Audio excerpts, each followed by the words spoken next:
Ladies and gentlemen, once again a very warm welcome to all of you. May I request you to please settle in.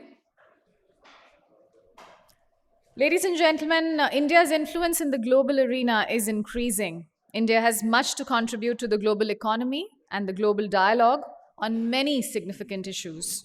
Indian industry has much to contribute to India's growing global stature, expanding its global presence as well as global footprint. In our next session on taking Indian companies global, let us now understand the way forward from the eminent speakers, the experts. Please join me in welcoming our distinguished panelists, ladies and gentlemen. Mr. Baba Kalyani, Chairman and Managing Director, Bharat Forge Limited. Let's welcome him back on stage. Welcome, sir. Mr. Sunil Duggal, Whole-Time Director, Group Safety Officer and Group CEO, Vedanta Limited. Let's welcome him on stage with a big round of applause. Namaskar and welcome, sir. Mr. Ritesh Agarwal, Founder and Group CEO, OYO. Let's welcome him on stage, ladies and gentlemen. He's going to be joining us shortly. He's with us at the venue. May I invite Mr. Sujoy Choudhury, Director, Planning and Business Development, Indian Oil Corporation Limited. A big round of applause as we welcome him. And this session, ladies and gentlemen, will be moderated by Dr. Janmejaya Sinha, Chairman, India, the Boston Consulting Group. Mr. Ritesh Agarwal, Founder and Group CEO, OYO, is going to be joining us in a couple of minutes. Thank you once again, esteemed dignitaries, for joining us on the dais. And I'm going to now request our moderator of the session to please take over, Dr. Janmejaya Sinha. Sir. So it's a real pleasure to be here on a topic of such importance. And we could not have had a better person to start us off than Baba Kalyani. Long before the concept of going global in India had become real, Baba had started to do that. And I remember about 10 or 15 years ago, Baba, I was asking you what drove you to it. And you had said something which was fascinating. He said, I never want to make anything which is not the best in the world. So if I make something which is best in the world, I can go with it anywhere. And I thought that was a very simply put statement, which actually all of us should aspire for. Whatever we make should be the best in the world. So Baba, could I ask you to just spend a few minutes giving us a little bit of your journey and how you have thought about going global, taking Bharat Forge global. Yeah, sure. Thank you, Janmay. And good afternoon, ladies and gentlemen. It's a great pleasure to be here along with my fellow panelists, Mr. Sunil Duggal and Mr. Sujoy Choudhury. Ritesh is not here yet. But, this whole concept of going global has multiple components to it. And the multiple components of that, especially in the manufacturing sector, because I belong to the manufacturing sector, is different for the services sector, is different for other sectors. But if you look at the manufacturing sector, and you are trying to, an Indian company serving the Indian market, now wanting to serve, let's say, in the automotive supply base, the German industry, which considers itself as the best in the world and nobody is better than them, or the American industry, or the Japanese industry, it is no easy task. And the three components that at least we have encountered in our journey of going global, one was the size and scale of your operation. Unfortunately, when we decided to go global, that was in the year 1999, 2000. That was our first baby step that we took. We were a small company, but as Janmay said, we had aspirations and ambitions to be amongst the top 3 or 4 in the world in our business. And we believed that we had the talent and the capability to do it. So the first criteria for any company wanting to go global is that you have to own the technology and you have to have a talent pool. It is impossible for a company who has a collaboration with somebody to go global. Your collaborator just won't allow you to do it because you're going to start eating into his market, as simple as that. So, this is the first requirement. The second requirement is that in your own country, you have to be in a fairly dominant position in terms of market share. And the reason for that is if you will only get dominant and market share if you are really producing high quality products. Automotive supply industry is a very, very difficult, tough, competitive, highly quality conscious industry. They don't even tolerate a single mistake. You supply a component to a car company like Daimler, and something happens on their assembly line where somebody finds a fault in your component, you are going to be immediately hauled up for a recall. And that can be very, very expensive. So you have to be able to be sure about yourself that your capabilities, your manufacturing processes, all those things are such that the product will conform uh, to what happens outside. Now, here, Indian companies have a disadvantage, and the biggest disadvantage, at least when we started, that was uh, 30 years ago, the size and scale of India's manufacturing was pretty small. It's a different story today. Our size and scale of manufacturing is much larger. But you imagine 1990, what was the GDP of manufacturing? What was the automobile production? And as a supplier, what would be our production? So this is the second problem that you have to face. The third issue comes, and that is something not much in our own hands. The third issue is how do you build trust and confidence with your customers? Now, a lot of this has to do with where you come from. Now, if you come from a Japanese environment, a Japanese company, you have it's like the credit rating of the country. You have a credit rating of your country on quality and performance, which is far higher. You come from India and say that you want to start supplying very critical components into a combustion engine. The first thing is they probably won't even take you inside their office. I'm talking about 1990, not today. But I think Indian industry has worked very hard in the last 20 odd years to develop this trust and capability and create brand India as a name in this sector. So these are some of the major criterias of going global. And what is the definition of going global? Going global means whichever markets you serve, whatever products you make, you have to have a reasonably high market share in those products. And reasonably high market share in the consumer business, it is normally expected that anything below 10% market share, you don't exist. Anything more than 10%, you have a chance. At 15 to 20%, you are in the market. Similarly, in our business, anything below 25% market share, you don't exist because in the automotive supply chain, there are not more than two or three suppliers for a product.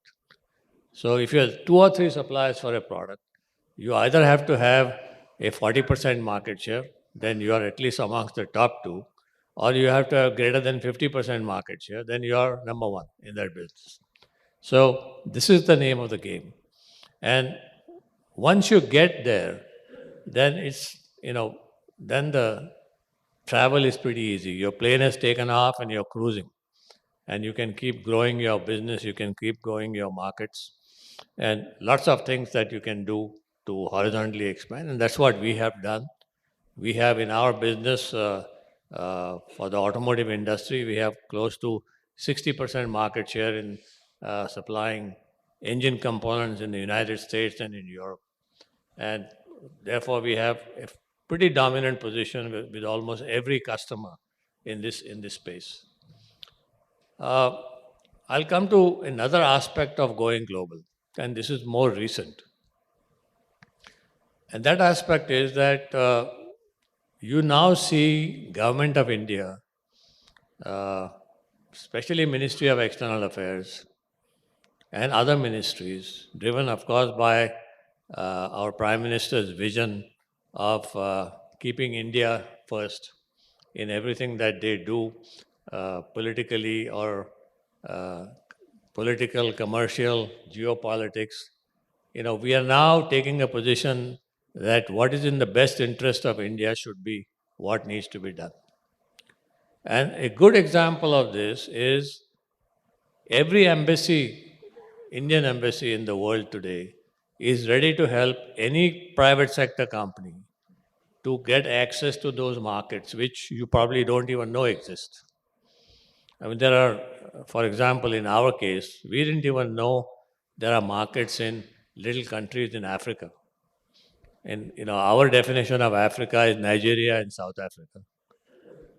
There are at least 20 other countries in Africa that we didn't even know that exist, which have a market for many of the products we sell.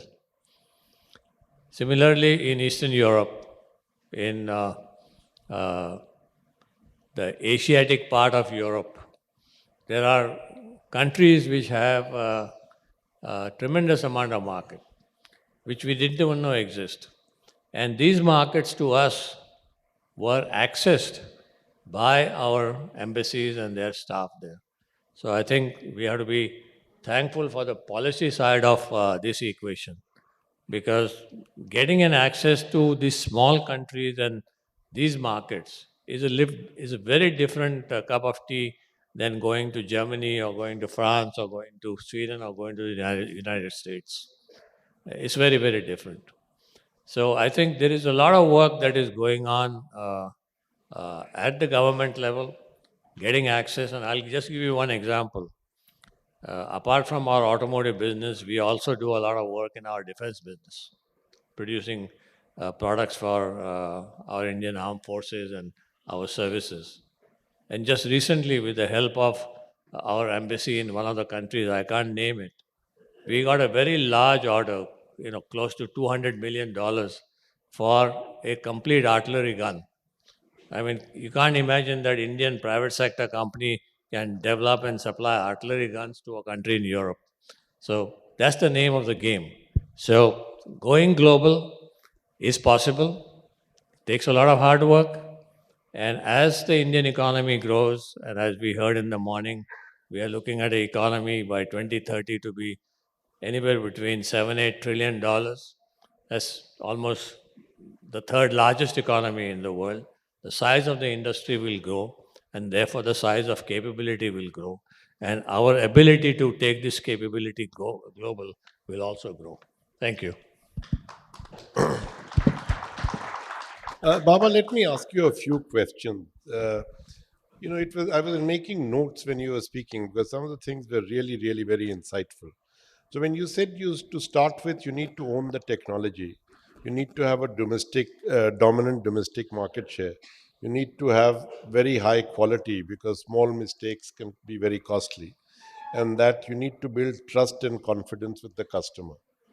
So the question I'm going to ask you is, if you look at different types of markets, developed markets in Europe, emerging economies in Africa, other Eastern markets in what are the differences? What is more important and less important? Where is regulation important?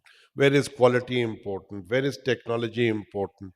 Where is relationship important? How would you if you were to give advice to somebody who is a new CEO and you are trying to get them to go to the market, what will you tell them to watch out for? First of all, I don't think my advice to all the CEOs here or all business people, never differentiate your product for different markets. This was the biggest mistake Indian manufacturers ever did right in the beginning. If you look at pre 1990 data of India's automobile component exports, 80% of that component exports went to the Middle East and Africa as spare parts. Okay? Most of them spurious spare parts. If you look at the data today, 95% of the automobile component export, and which is quite large in terms of value terms, I don't know the exact number, it's in billions of dollars, is all OEM components that go directly to OEMs. So that's a big difference. And when you do that, what the industry has learned in this transition from the 90s to now or even 10, 15 years ago, is to stop differentiating between what quality of products you supply to the domestic market versus what quality of products you supply to an outside market. Where you can't have two organizations within one organization. And that's a mistake we made in the early days of our manufacturing. I mean, every company did that, and I don't think it worked. The second point is that in terms of relationships, the more mature market, they don't work on relationships. The relationship comes afterwards. They first work on your capability, your ability, your technology, your talent, and then the relationship comes afterwards. In a developing market, it is the relationship comes first, and then the product comes afterwards. So that's the only difference that happens. But in every market, there is a time when relationships become important for any business to keep moving forward. And we have had customers for 30 years, 40 years. We keep having these functions of supplying the 1 millionth part and the 5 millionth part and all that. So, these are important things.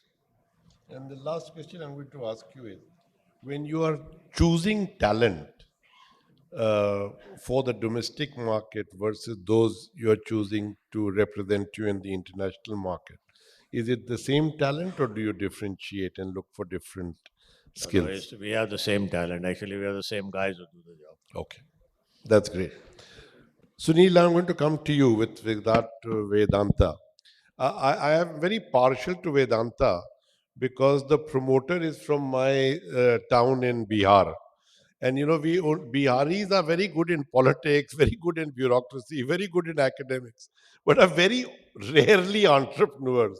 So he and Alkem, the Samprada Singh, are the two entrepreneurs we have actually produced from Bihar.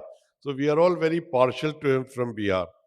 So the question that I will ask you is, why did Vedanta want to relocate to London and list there?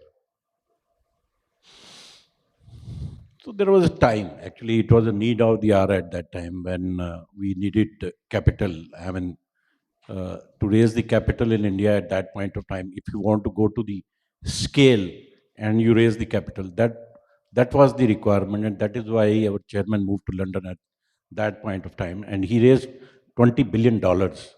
And this is the FDI he brought into India, and the kind of scale and size of the location which we were to put up. One of our location has costed us $10 billion at that point of time, single location. So that would not have been possible, but neither there was a mindset to finance this size of the project at that point of time. So that was the actual requirement at that point of time. It may not be so relevant today, but it was so relevant at that point of time. Well, that's, it's a fascinating point you are raising that an Indian business to get capital, even for India, mostly for India, you went listed abroad, raised the capital, and then came to India. It's inverting this, going global on its head, but it's fascinating because capital is so important. Have you felt that you have used that capital well in India? And what are the problems you have faced with that? I think that was the need of the hour. I mean, of course, now at this point of time, when we have to deleverage at the parent level, we have our own challenges. So the need of the hour at that point of time to bring the capital and put the size and scale of the locations and the infrastructure we wanted to put up in India, we were successful. But now at this point of time, the reverse trouble is that when you have to deleverage, and what are the regulations, and what is the leakage which will take place at various levels, and how would you be deleveraging this? So the different theories and different concepts at different point of time are relevant.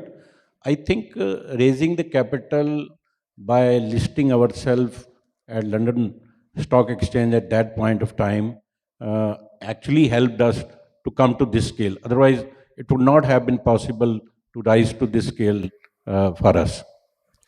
And, when you have been operating right now, uh, you have actually, a couple of the businesses that you yourself have actually turned around completely for the group. What targets do you take for yourself? Do you want to be global best in class? How do you run your company in terms of what? How do you set quality targets for yourself? One is we are a metal and mining company, and our challenges could be different, our requirements could be different from others. But if I would traverse my own life journey uh, from my early days, and I worked in Ambuja Cement, and subsequently it was taken over by Olsim, and it became suddenly a multinational company. The question was for the employees like us to adjust into the new environment and see that how that global environment works. But how did it help us? I gave the example that we used to have the plant managers workshop in Zurich or in the other parts of the world, where one of the location we used to have a global plant manager workshop where hundreds of the managers are assembling like this for a week and deliberating. And then there are only very few who are from India, and then they rub shoulders and sit on the table with different sets of the people, and it brings and changes the thought process and thinking that what is the best in the world, how do people operate differently, what are their ESG practices, what are their safety practices, what are how do they take care of their environment, what do they do differently, what are the efficiency parameters, what is the technology they use, what is the digitization they use, what is the manpower productivity they have. So you start benchmarking, your own mindset becomes global, and your thinking from the local thinking to the global thinking goes. I also remember at that point of time when we became a global company, although I had gone to the few management colleges in India, I never had the opportunity to go to the management colleges uh, globally. I remember one of the first course when I was sent to IMD Lausanne, Switzerland, and I was the only Indian in that course, senior management course, and you have no option but to sit with the other colleagues of the world from the different geographies, and then you have the compulsion to learn. So this is the advantage when you go global and when you rub the shoulders with different people from the different geographies. So it also not only teaches you the benchmarking, but it also teaches you to how to adjust yourself in the different environment. As far as Vedanta is concerned, I have run Hindustan Zinc for 10 years, and when I joined Hindustan Zinc from Wholesale, the challenge was that the open pit, there was a mega open pit, 2 kilometer by 2.5 kilometer, 500-meter deep open cast mine, and we were one of the largest, not the largest, zinc producer in the world. And the that open pit was depleting, and we were to go underground. There is no underground mining culture in the country. Hardly anybody mines at the depth of 1 kilometer, 1.5 kilometer. The question was whether we'll be able to do it or not. The only way to do that was to look at what the world is doing. And fortunately, we had the Vedanta had couple of operations, one in Ireland, one in South Africa and Namibia, where we were operating our zinc mines there. So one was that how to look at how they are operating and how they are behaving, what are the challenges they have, what is the skill level they have. So in India, you have no technology, you have no skill, you don't know the competence, you have no managers, you have no mine designers who would do the job for you. The only way to do that was to look at how the globe behaves. So we visited some of the best minds across the world. Myself went along with my team. So, cut the story short, we brought even the operators from the different geographies of the world and camped them in different mines in Hindustan Zinc. We also brought a lot of planners, mines, manager, technology. We partnered with the global majors like Normat, Sandvik, Caterpillar, Epiroc, and many others. And we made those excellence centers in our own mind. We also brought the partners from Australia like Barminco or other partners, and then they, their their their rates were 10 times higher than our rates. But to, to we establish more like them in India, more like a center of excellence where the other people would go and visit and see that how the global operations are done. And the result was that we could successfully transition to the underground mining, 100% transition to underground. We grew in size from the time we disinvested to till now to almost 5 to 6 times. Transition to underground, increase the size to uh, uh, 2 to 3 times, 6 to 7 times. And now Hindustan Zinc today is the largest zinc miner in the world. And we are the fifth largest silver producer in the world. So we could do it because that global thinking was there. That's great. I love the fact that, going global also means getting the best global talent to actually raise your standards to the best global levels. Ritesh, are you planning to go global? First off, I'm really, really sorry about the delay. I'm coming from Sona Road. I don't know if I will complain about the traffic because I'm happy that business activity and is back in full flow. People are traveling between cities. But I think, first off, I'll give a short update. I run a company called Oyo. We started in India with over 10,000 hotels who use our brand, our technology, and tens of millions of customers. But today, close to half of our revenues come from overseas. So we are large players in Southeast Asia. We are the leading economy brand in Indonesia, Malaysia, Philippines, and Southeast Asian region. We have a large business in Europe. That's where I was at Denmark with Mr. Kalyani a few months back. We are a fairly large business there, invested a couple of $100 million and various other parts of the world.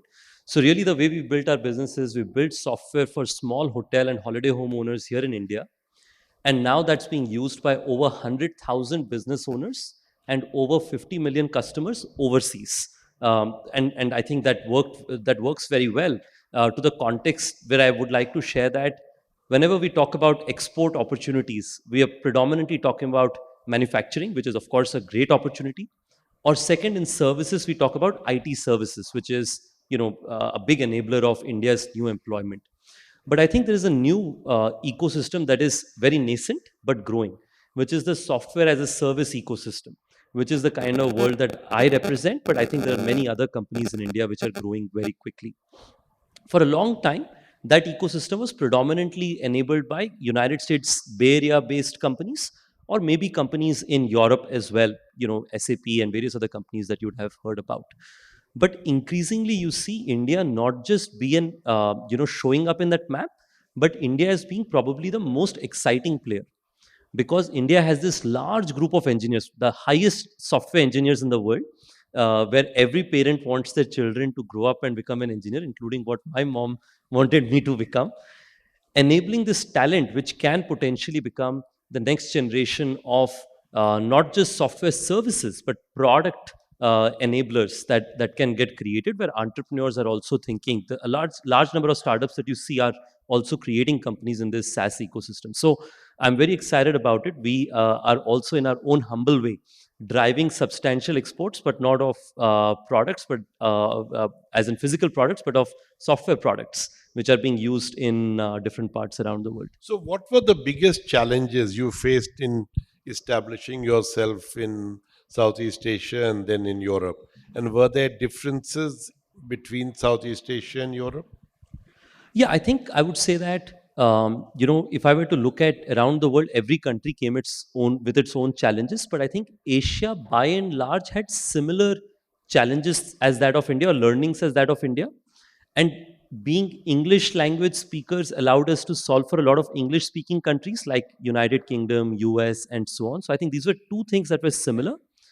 I think there are two or three things that I felt were challenges and could be great solutions for the future. I think first and foremost is appreciating what are the problems that are faced by customers for which products can be created is unknown. Until you go and meet clients, you don't know what is the requirement. And whatever we know is basically dependent on other companies in the same field. So, for example, before we went overseas, we tried calling a few other companies who make hotel and holiday home software based out of India for overseas. जो उनसे समझ में आया, we started building that. When we went to these geographies, we realized that the unique problems they face is unique to each market, unique to each segment of merchants, and the opportunities that exist is probably 50x more than what we had heard initially. So I think in any way, if whether trade promotion agencies or by any format, if specific opportunities in the software ecosystem can be set, saying that here is the 20 areas where market is available for whatever 50, 100, 200 billion dollars. I think this can enthuse a lot of entrepreneurs and startups who don't have the wherewithal and access. We had to build business for 4 years in India. उससे थोड़े capital came that allowed us to then travel, meet all these clients, and understand what is the requirement in the first place. If we knew it earlier, we could have probably built it earlier and created more value. So that's one. Second is, I'm sure everyone else is stalwart in this. We are very early in the last 4-5 years doing overseas business, but I think transfer pricing is a unique challenge that we have started learning. But transfer pricing in the world of software product becomes even more unique, because there is absolutely no way to understand what is the fair price of that software, because it is the first time we have created it. There is no other product like that exists. It's an innovation which for the first time client is buying, and we only set the price, and every week we change the price depending on what is selling, not selling, right? So how do you identify the fair price of that software, and how do you get a third party valuer to, like, the third party valuer is also trying to figure out how that software works. So I think that's one thing that we are learning. I think the world has become a much easier place today, I'm told, from what it was earlier. And I think that that's an area that we can further continue to improve on. I think the last but not the least, I would say is, we've been very excited. We took advantage of the service-linked incentive scheme that was there a couple of years back. I think that, similar to a PLI, having something like an SLI, which inspires specifically not the broader services, but specifically this new age ecosystem of markets where India is not getting enough share of, but probably Europe and US are, opportunity of exporting software products rather than software services only, I think could be an additional opportunity. But I think, I feel India has unique opportunity to dominate the SaaS, ecosystem because of English language speaking, software engineers that exist here, and also our ability to be very flexible by understanding what kind of consumer ecosystems exist and how can we make a solution. So But with your that's sort of the talent, learnings. what did you do about talent in Southeast Asia and in Europe? Did you hire locally? What were the cultural challenges? How was it? How easy was it to integrate?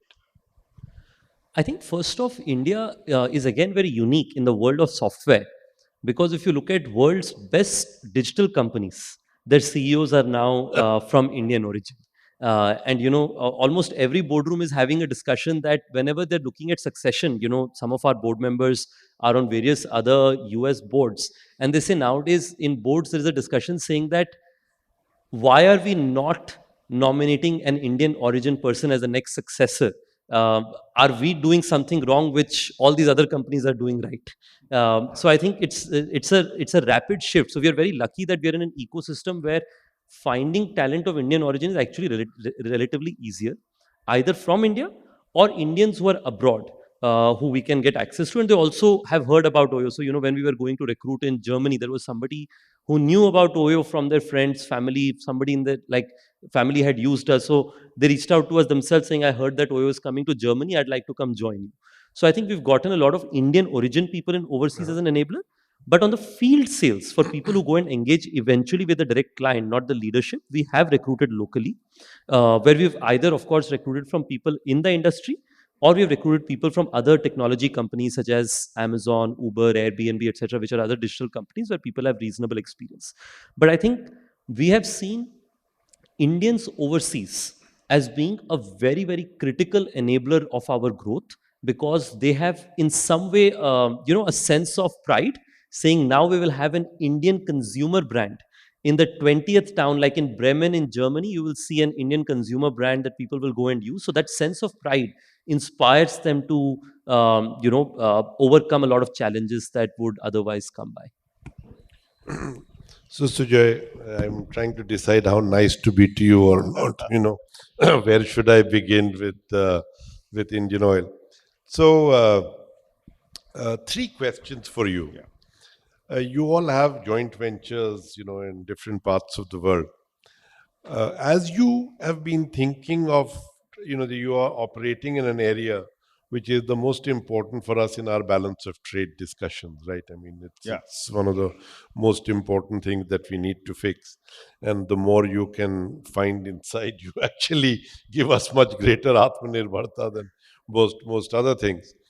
So the question that I have for you is, as you have been exploring these joint ventures in different parts, what have been the constraints you have faced, in actually going global through a partnership route?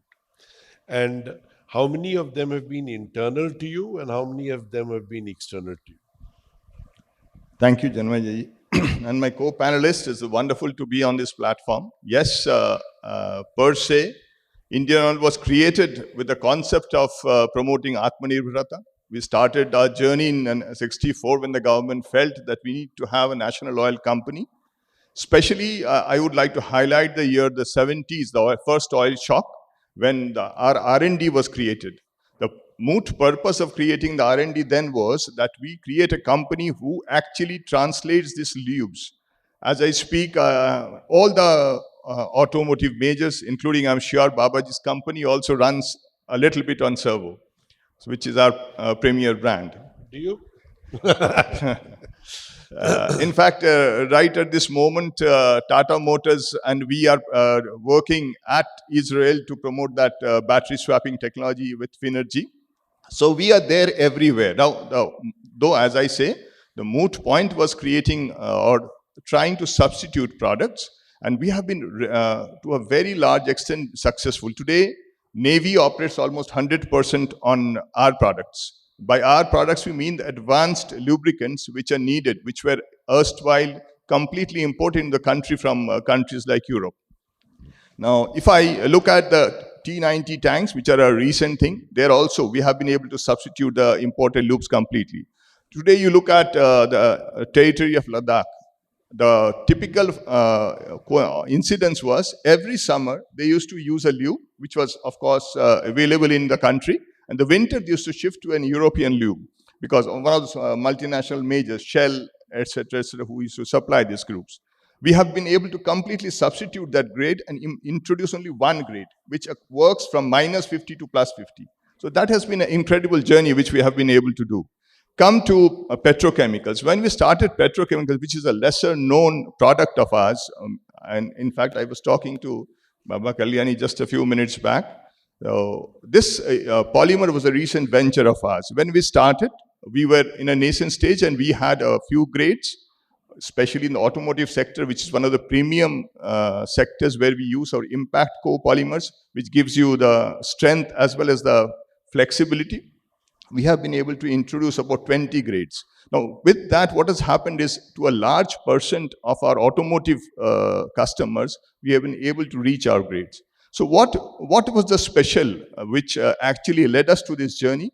What was special is we have been able to benchmark these grades with the multinational grades. All the imported polymers that we are there, we have been able to substitute them and with the Indian grades and especially Indian oil grades. So that is how we transcended this journey. Now coming to the joint ventures, which is a specific point which you asked me, I would like to tell you that we today operate at quite a few countries, namely the neighboring countries, of course, Nepal, Bangladesh, Myanmar, Sri Lanka, then Middle East based out of Dubai.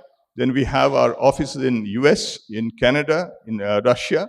So all these countries. Now, originally, the concept was more of supplying lubricants as well as POL products. But subsequently, we started going on exploration. Many of the people in this house may not know that we are the second largest producer of oil. Because normally our name does not come with exploration company. We are the second largest. We, in fact, are double the quantum of oil that Oil India produces.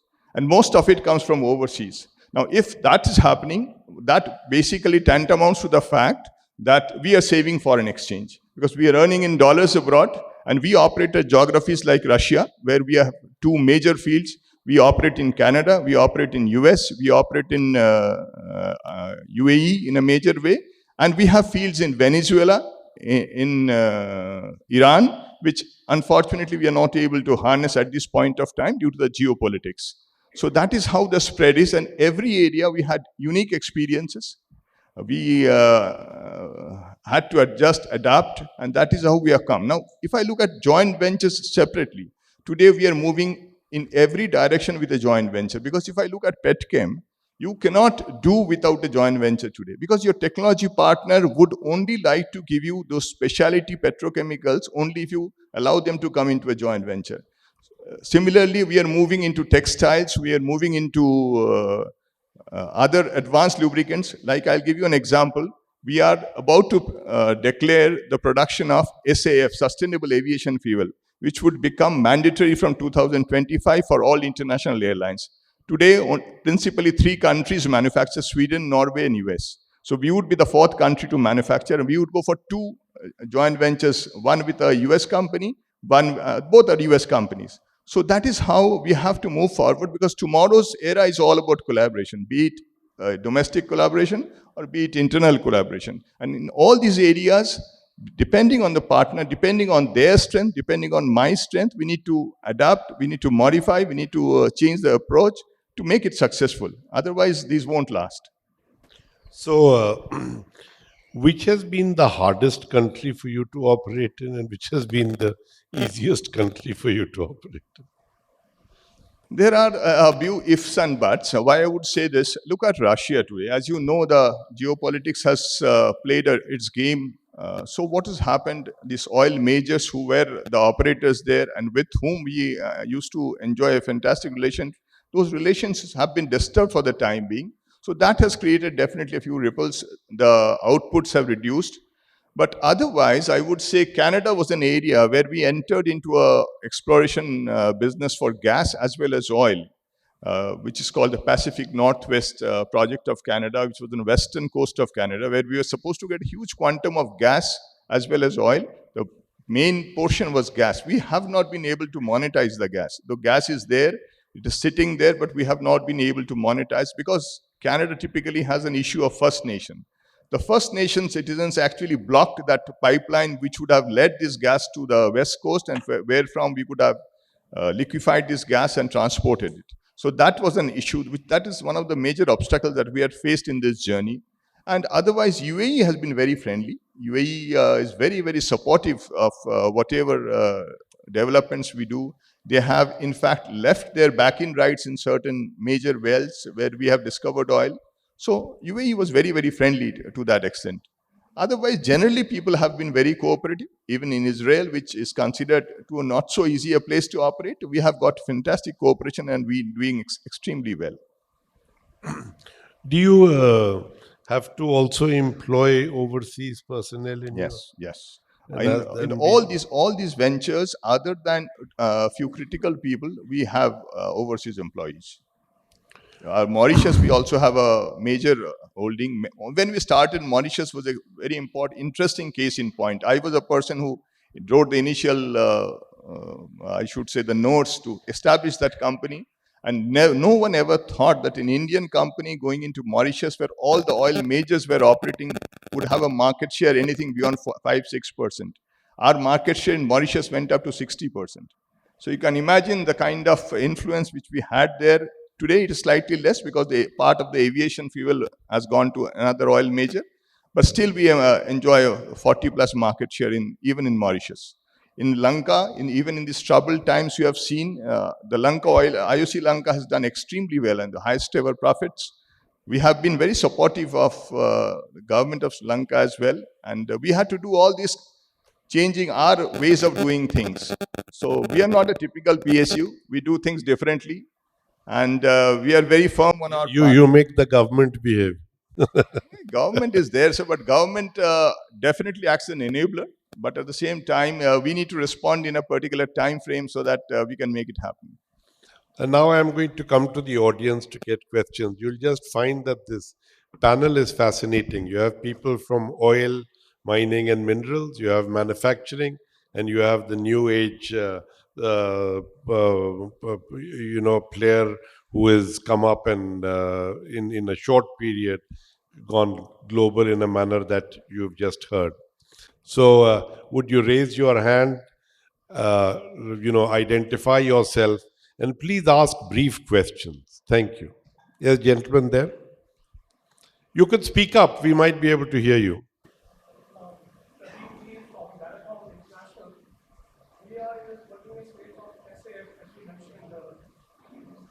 No, we can't hear. We need a mic there. Yeah.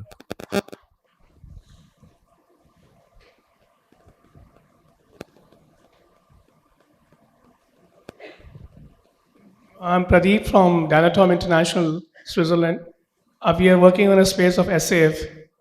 So the question is your refinery is now producing SAF or you have tied up as of now? First question.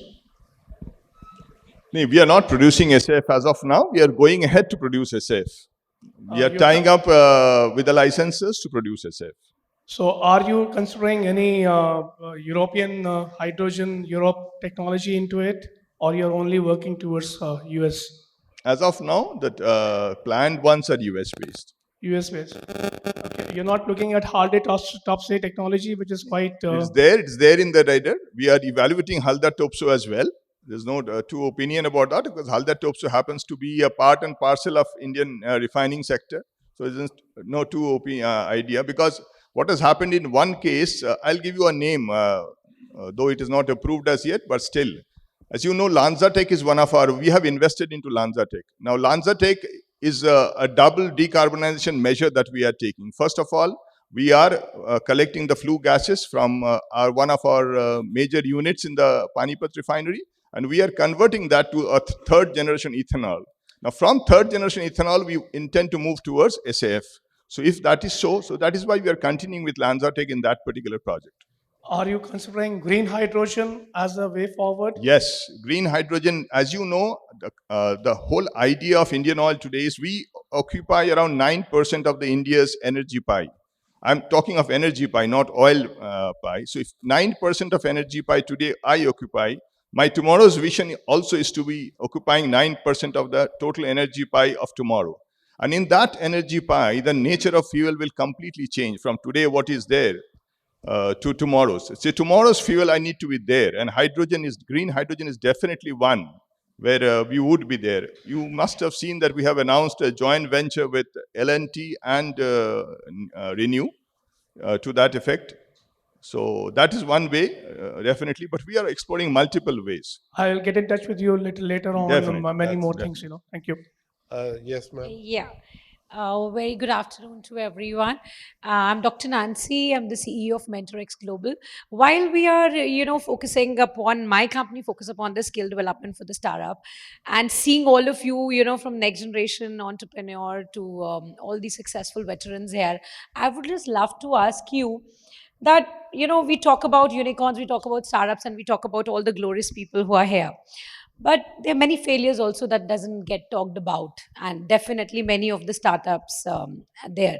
So I wish to know from you, from successful people, and definitely Ritesh can also contribute, that what were the red flags in your journey when you started looking for investors?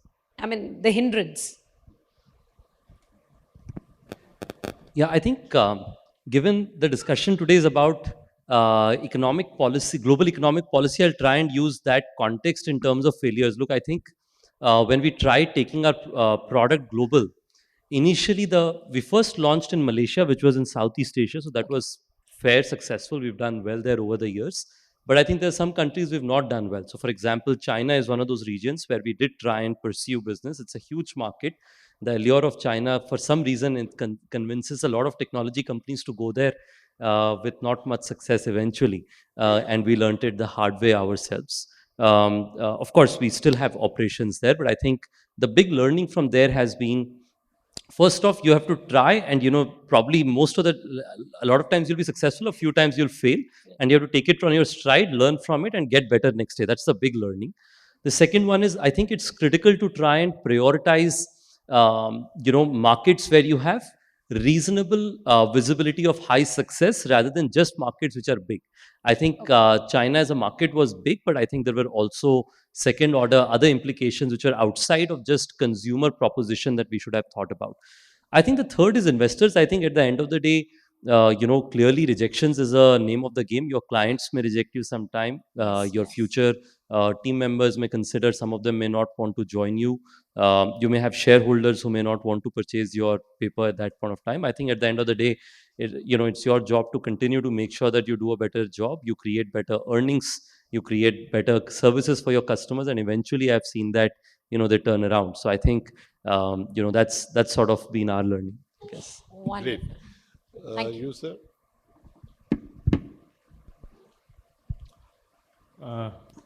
Good noon, sir. This is Abhishek Bhatt, Vice President Consortia. So I've been researching the mining domain for quite some time, and I understand a lot of changes. The Act has been changed quite a lot, and a lot of rules and regulations are also being changed.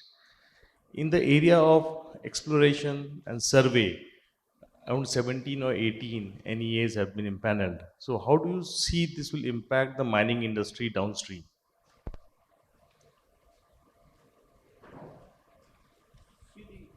Entire world is looking at whether we'll be able to transition because of the mineral scarcity or not. So there are minerals which are very critical in nature. There are rare earth minerals. India, the ecosystem is such that you are not able to explore beyond certain depth. We think the minerals are the massy minerals, like limestone, like iron ore, like bauxite, like coal.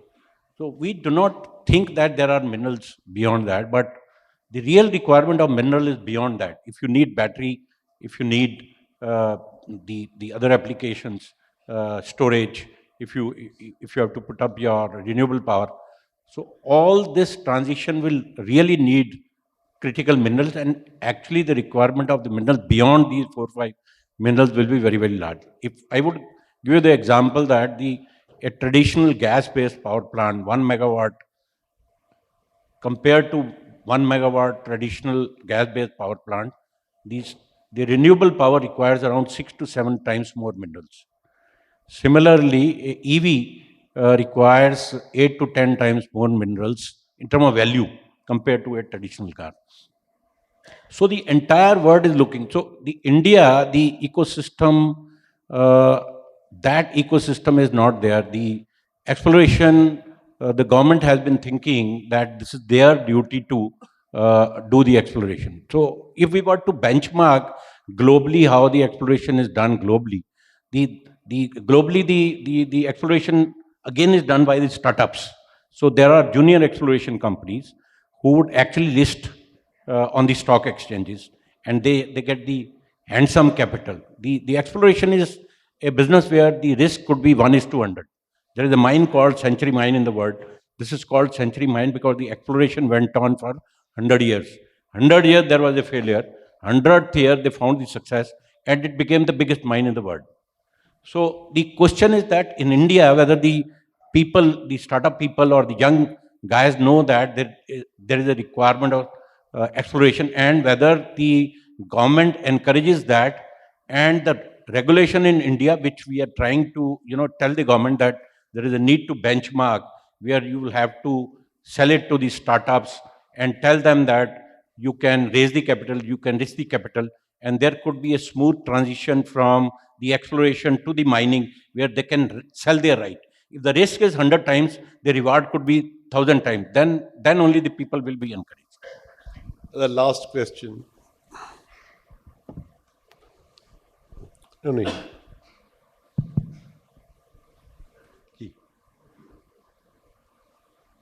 So, good afternoon, sir. My name is Kunal. I'm from GAIL, Gas Authority, and part of marketing team. So my question is predominantly for the oil sector. Like Indian Oil has the largest customer base, and obviously in terms of volume and revenue as well, and in terms of point of sales as well, the kind of presence Indian Oil has over pan India is immense.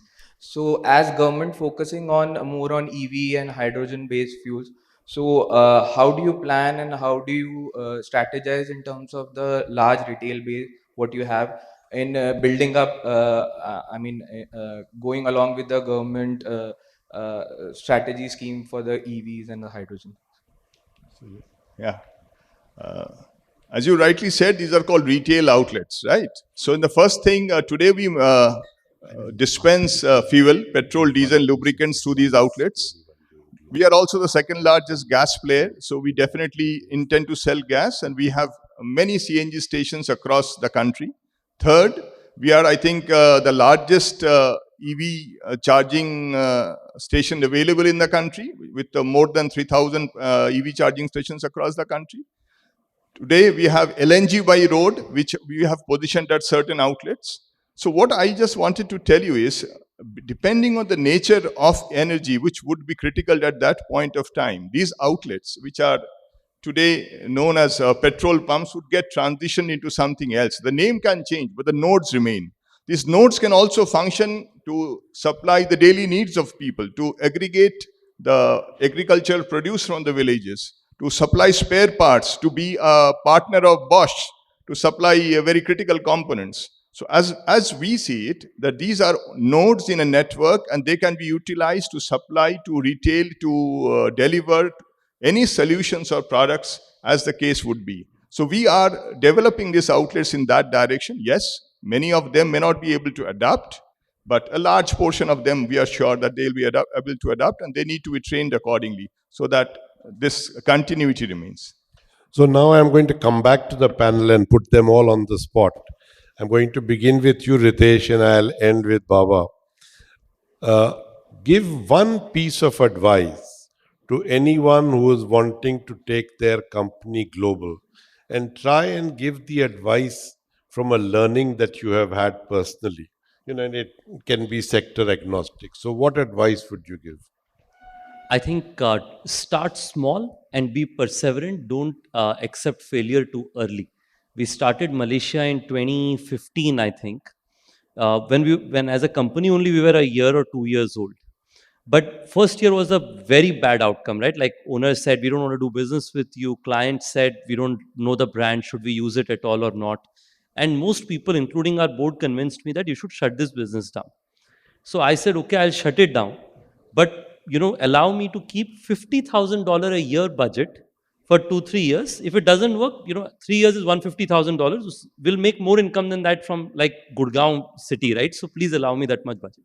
So the board allowed me for 2-3 years to say that, okay, most times board says that 99% CEO agrees, 1% they are always generally considerate, saying that, we'll let him do what he wants to. I think those 3 years are very valuable. We use the time to perfect our model for saying what do our storefront owners want, what do clients want, what kind of a product experience work. Suddenly in 3 years, that 3 or 4 hotels became into 300 hotels. and the business was churning cash. When we had to have a discussion of saying that, well, now should we consider taking this to Indonesia and other places? So I think it's very easy to fail. It doesn't happen overnight. Start small so that you're not risking a lot of capital, and then be at it, and there will always be success at the end of the tunnel. These are two learnings for me. Wonderful. Sunil?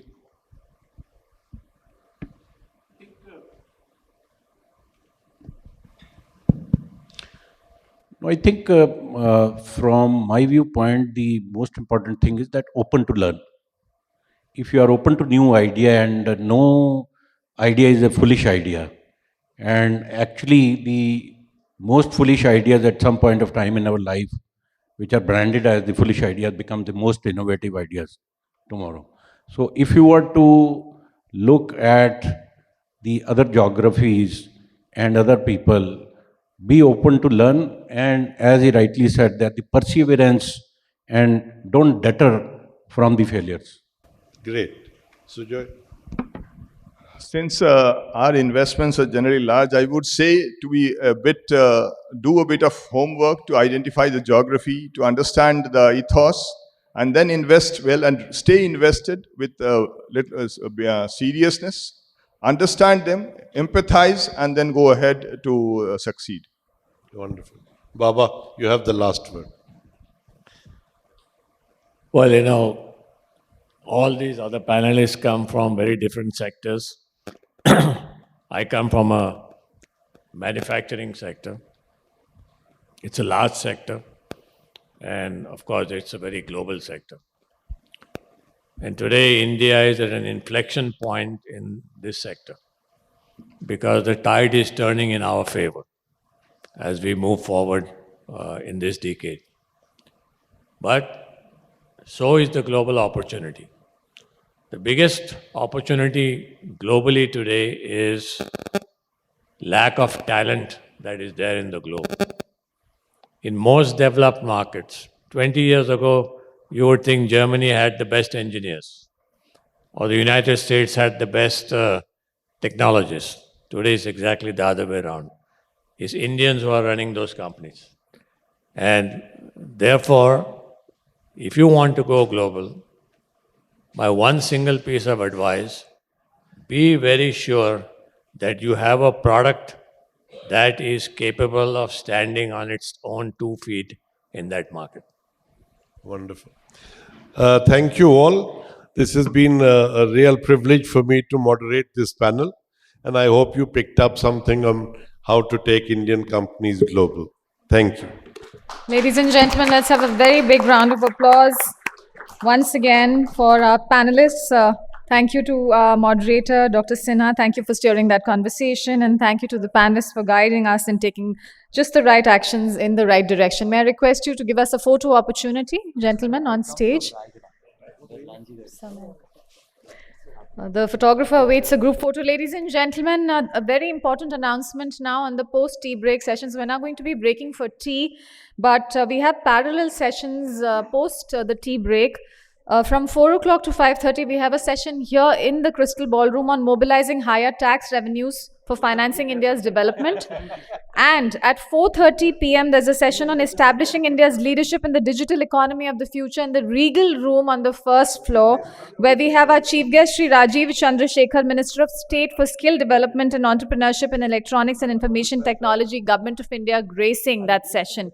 So, ladies and gentlemen, there are going to be 2 sessions, one with the ministerial session, which is in the Regal Room on the first floor, and there's tea, coffee organized adjacent to that room as well. And for the members who are going to be attending the 4 o'clock session here in this Crystal Room on higher tax revenues mobilizing for financing India's development, there's tea organized here in the lawns. So I'm going to request you to please make a note of these parallel sessions.